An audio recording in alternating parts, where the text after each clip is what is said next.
தமிழகம் எங்கும் கிளைகள் கொண்ட Annamalai institute of hotel management and hospital management படிப்பில் சேர்வதற்கான அட்மிஷன் நடைபெறுகிறது. செங்கோட்டையன் பிரிந்து சென்றது கூட்டணி கட்சியாக உள்ள தங்களுக்கு மிகவும் வருத்தம் அளிப்பதாக தமிழ் மாநில காங்கிரஸ் கட்சியின் பொதுச் செயலாளர் யுவராஜா தெரிவித்தார். ஈரோட்டில் நடைபெற்ற கண் சிகிச்சை முகாமில் கலந்து கொண்ட தமிழ் மாநில காங்கிரஸ் கட்சியின் பொதுச் செயலாளர் யுவராஜா செய்தியாளர்களை சந்தித்தார். அப்போது பேசிய அவர், செங்கோட்டையன் அதிமுகவிலிருந்து விலகியது கூட்டணி கட்சிகளுக்கு மிகவும் வருத்தம் அளிப்பதாக கூறினார். கோடிக்கணக்கான தொண்டர்கள் உள்ள அதிமுகவில் குழப்பம், பிரச்சனைகள் வருவது சகஜம்தான் எனவும் கூறினார். 25 ஆண்டு காலமா அரசியல் இருக்கிறேன்.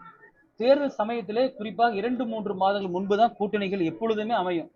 ஆனா இப்போ ஒரு சூழ்நிலை எப்படி ஆயிடுச்சுன்னா, சில ஆளுங்கட்சியினுடைய நிர்பந்தத்தால், பத்திரிகையினுடைய நிர்பந்தத்தால், பத்திரிகையாளர் என்ற போர்வையில இன்று உண்மையான பத்திரிகை நீங்களாம் எவ்வளவு பேர் இருக்கிறீங்க. ஆனா நீங்க யூடியூப்ல பாத்தீங்கன்னா சில பேர் யூடியூப்ல உட்கார்ந்துக்கிட்டு அவர் நினைக்கிறாங்க, இந்த மாதத்தில் இந்த தேதியில் கூட்டணி அறிவிக்கப்பட வேண்டும், இந்த கட்சி இந்த கட்சியோடு கூட்டணி சேரணும், இந்த கட்சி இந்த கட்சியோட கூட்டணி சேரக்கூடாது. இது தவறு.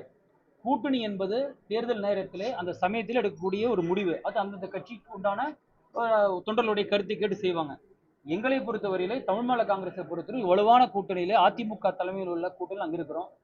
தேசிய கட்சி பாரதிய ஜனதா அதோடு இருக்குது.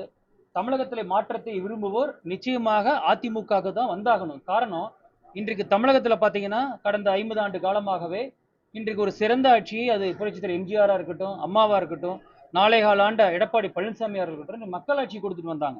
ஆனா இன்றைக்கு 4.5 ஆண்டு காலத்துல உங்களுக்கு எல்லாத்துக்கும் தெரியும், மக்கள் பல்வேறு விதமா இன்னலுக்கு ஆளாயிருக்கிறாங்க. 1000 ரூபாய் கொடுக்குறேன்னாங்க, அது முழுமையா கொடுக்க கிடையாது. அந்த 1000 ரூபாய் எப்ப கொடுத்தாங்க? ஈரோடு இடைத்தேர்தல் அப்ப 2.5 ஆண்டு காலத்துக்கு பிறகுதான் 1000 ரூபாய் கொடுத்தாங்க. இப்பொழுது எடுத்துங்க, எங்க பார்த்தாலும் போராட்டம், ஆசிரியர்கள் போராட்டம் நடக்குது, மாற்றுத்திறனாளி போராட்டம் நடக்குது, அரசு ஊழியர்களுடைய போராட்டம், குறிப்பா இன்னைக்கு சென்னை மாநகராட்சி எடுங்க, அங்க போராட்டம் நடக்குது. எல்லா மாநகராட்சியிலும் பிரச்சனை இருந்துட்டு இருக்கு. இது எல்லாம் திசை திருப்பதற்காக திராவிட முன்னேற்ற கழக அரசு பல்வேறு பொய்களை கூறி வருகின்றார்கள். எங்களை பொறுத்தவரையிலே அதிமுக வலுவான இயக்கம். அந்த இயக்கத்தின் கீழ் இருப்பது நிச்சயமாக தமிழகத்திற்கு ஒரு மாற்றத்தை ஏற்படுத்தக்கூடிய சூழலை உருவாகும்.